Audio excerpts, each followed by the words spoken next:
Hi, welcome to the Comic Bros Authority podcast. I am your host, Andre Gutierrez, and with me is nobody.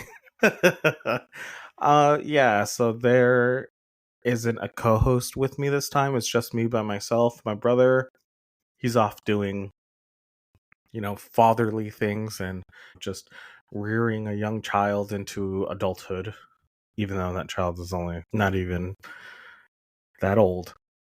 I don't know where I'm going with this. Anyways, yes, hi. This is a podcast where we go ahead and read comics, discuss comics, and just get down to the nitty gritty of it all. Like I said before, it's just me by myself this time. We had a lot of scheduling conflicts. So that's how things go.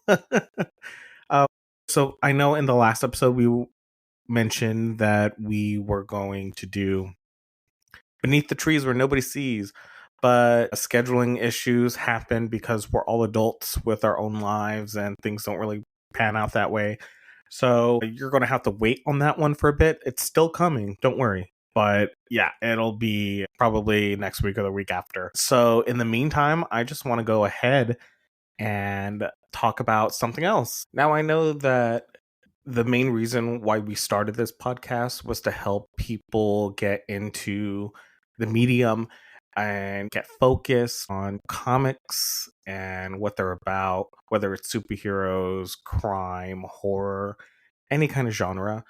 And looking at the episode list, I was like, there is not a whole lot of superheroes. And I know that's the reason why people get drawn into comic books.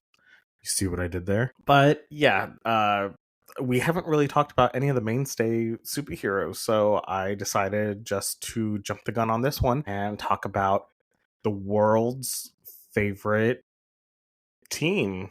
I could say most popular, and that would be the Avengers. Yay!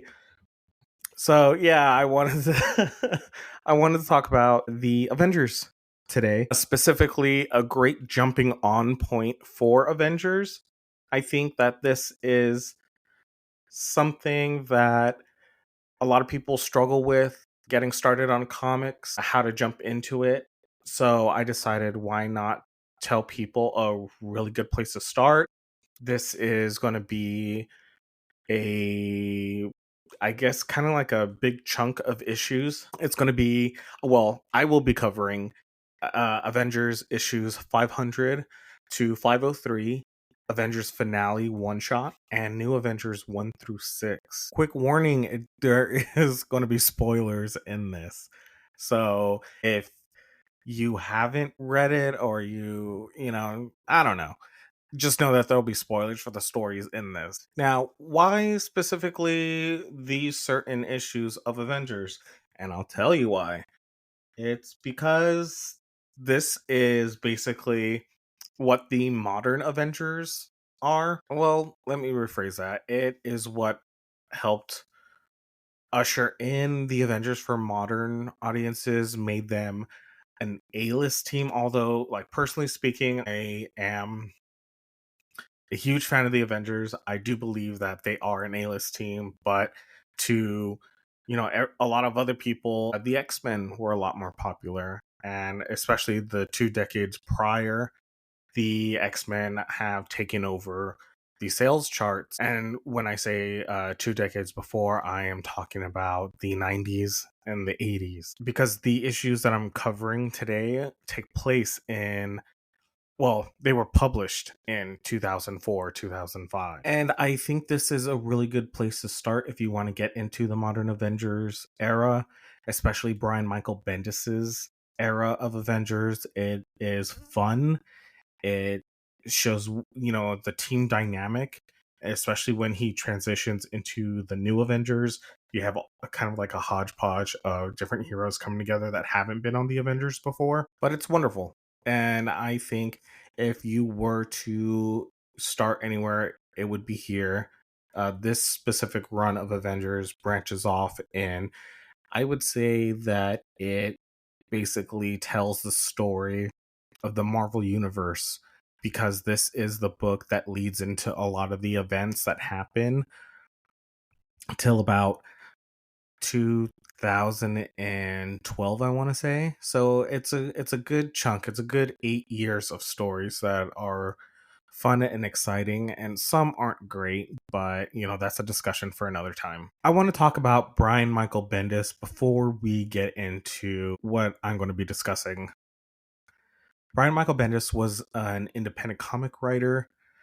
He did crime stories. I believe there was Jinx World. To be honest, I'm not too big on the early Brian Michael Bendis stuff, but from my own knowledge that I have amassed, it was the fact that Marvel hired Brian Michael Bendis to write a revamped modern version of Spider-Man, and that title was called Ultimate Spider-Man. It takes place in a separate universe than the mainstay Marvel universe, which is designated 616. The Ultimate Universe is 1610. Just throwing that little bit of information there. And he also wrote a lengthy and very awesome run on Daredevil that lasted a good 50, 60 issues, I want to say. So that's a good, 5-6 years there. So after Jeff Johns' run on Avengers, next was Chuck Austen. Then they just wanted someone hot, someone new to come in and write the book. So they hired Brian Michael Bendis, and they had artist David Finch with inker Danny Mickey and colors Frank D'Armata. I'm not sure if I'm pronouncing his last name right, but that's how I read it in my head all these years. And this run I hold near and dear to my heart because it is the first comic I ever picked up. Not the ones that we're talking about, but when I first started getting into comics, it was about issue 31 of New Avengers. I don't want to say that was somewhere in 2007. It was just a picture, or the cover was of Doctor Strange with a sword in his stomach and he's bleeding out on the floor. It was a dope issue cover, and that is exactly why I went and picked it up. But it was probably part 5 in a story. So well, yeah, I really just jumped into it and got started on that. And then I went and I purchased all the issues before off of some random seller on eBay. And then I read these issues because this is where I read that he began his run. So, with that all said, it is fun, and holy hell, does he really blast the doors off of the Avengers Mansion in the first issue, because that is literally what happens. So the story starts off with Jack of Hearts, who recently passed away.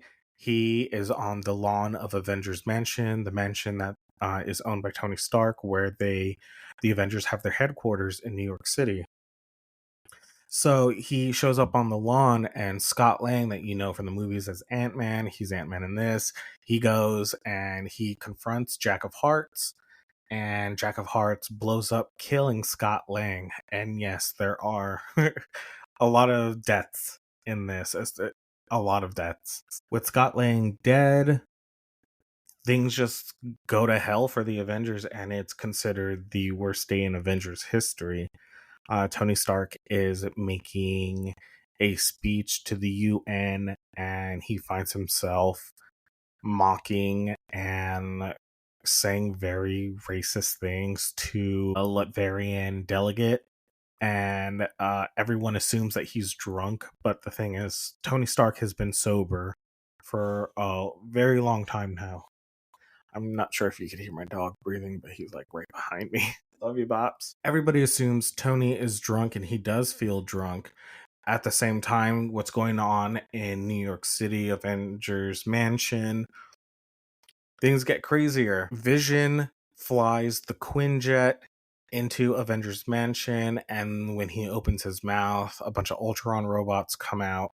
And then She-Hulk goes into a blind rage where she sees red, and she backhands Wasp while Wasp is in her tiny form. into the ground, knocking her out, knocking out Captain Britain, who was someone else at the time. It wasn't Brian Braddock, but she was on the team. So She-Hulk is tearing through the Avengers, wiping the floor with them, really. She grabs Vision, rips him in half, killing him. Giant Man, who was at the UN conference with Tony Stark, sees his ex-wife, I don't know what they were at this time. It's a lot of back and forth. It's just their dysfunctional relationship that goes on in the books. So they're able to knock out She-Hulk, and the Avengers are discussing, what's going on, what's happening, why is all this? And I don't think I even mentioned who the team of Avengers are in this. I do believe it's Captain Britain, Captain America, She-Hulk, Hawkeye, Vision, Iron Man, Giant Man, and the Scarlet Witch. Now, the Avengers let out a white alert code to every active and inactive Avenger. That means just like, oh, this is like a crazy priority that needs to happen. So they all arrive there, and there's a big invasion that's happening. And Hawkeye ends up sacrificing himself to save the Avengers from Kree Armada and the Skrull Armada that are battling out with all the Avengers in Central Park, or right across the street from Avengers Mansion. I forget, really. Well, it is across the street from. See, you know what? I'm from LA, so you can't really.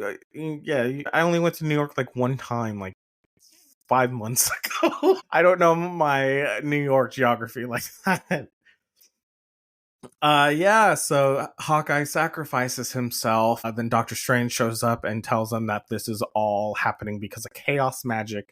And it turns out that it was actually the Scarlet Witch who was controlling everything. She's the one that caused She-Hulk to go mad and took control of Vision's body and made these Ultron robots pop out of it and killing some of the Avengers. The Avengers are at this crossroads with their morals on, how they should go about this, and Wanda lashes out at them, but they're able to defeat her, and Magneto whisks her away to Genosha, which was recently decimated by Cassandra Nova in the new X-Men series by Grant Morrison. Now, what I love about it, even though Brian Michael Bendis really just went for it, he pressed down on the gas pedal and went for it, I could see how that can rub a few people wrong. I have read message boards, at the time, and,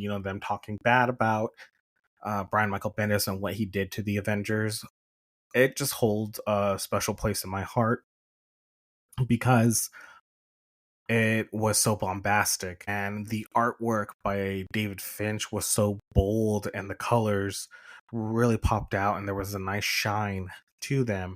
I think looking back on it, I was so enamored with the art.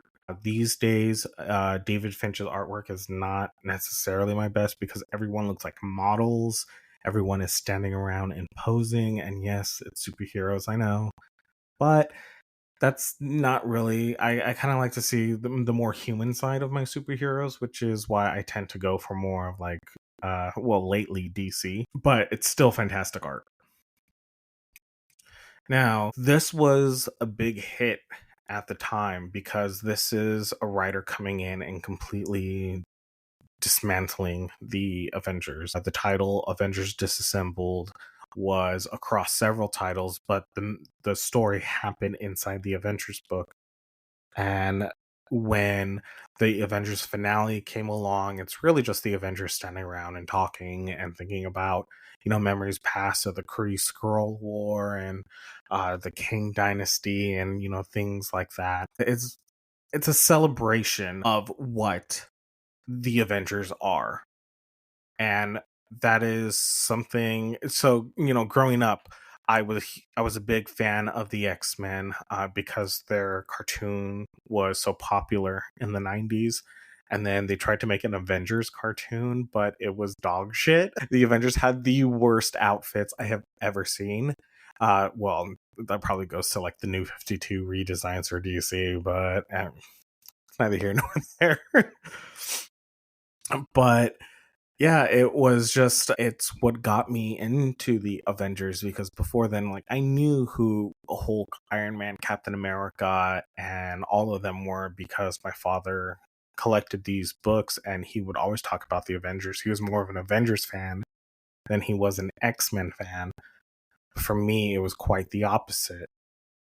And just jumping into it, into New Avengers #1, it was a great jumping on point, as a reader for me. And all I did was just like a Google search and just seeing how long the run is from this specific writer. And that's kind of something you have to do when you want to get into superhero comics. You want to go ahead and find find a character you like, read it. If it's not to your liking, move on to the next one. If you do like it, look up the writer, see what other things that they've done, and then you can just go from there. And that's exactly what I did with this book, and finding out about Brian Michael Bendis and all the other work that he did: Daredevil, Ultimate Spider-Man, Alias, which was the introduction of Jessica Jones, which he created, and that is a fantastic book. That one's for mature readers. It's definitely not for kids at all. But yeah, I just want to move into the next part of the reading with New Avengers #1. The story arc was called Breakout because I had to deal with a super villain max prison where everything, I guess there was an electrical shortage and they got free, and the Avengers united to go ahead and stop a lot of these villains from escaping, but some of them did. So the rest of the story arc is pretty much finding Captain America, Iron Man, Luke Cage, Spider-Woman, Spider-Man, and Wolverine, and I think Ronin. Anyways, they all go and they try to find all the other escaped villains in that story arc, and it's good. It's a lot of fun. It is what morphed the Avengers for the modern audience and for what I think was a good era of storytelling, especially after the 90s, where you had so many crossovers, so many, gimmicks, and honestly, pretty bad art. I'm not a fan of 90s artwork so much as I am like the 2000s.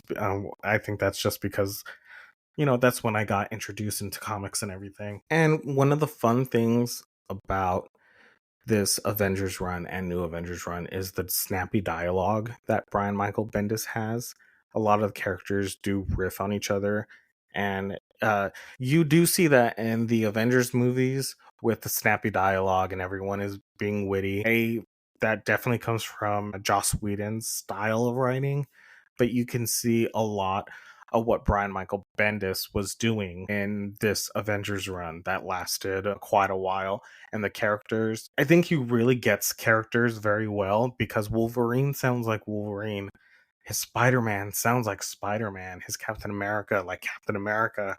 And this was before Robert Downey Jr. was ever cast as Iron Man, so he sounded different. Now, for New Avengers, the art stayed the same. It was still David Finch, Danny Mackey, Frank D'Armata, and honestly, they really killed it with this. David Finch was the main artist for the book for some time. I want to say for the first story arc, and then probably like the story arc after that, and then he got moved elsewhere on Marvel projects.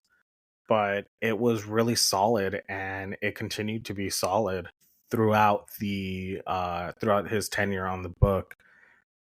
The first story arc is it comes back, it still keeps what makes the Avengers the Avengers motto, or gosh, the word is escaping me right now, but their little mantra thing that they have is, on a day unlike any other, uh heroes united to defeat a foe that no single hero could withstand, and on that day the Avengers were born. And that is important to Avengers mythology because that's how the Avengers banded together when you first had Iron Man, Wasp, Giant Man, Hulk, and Thor team up to fight Loki in the first issue, and that's how the Avengers were born. It still keeps all of that in there by having all these heroes together.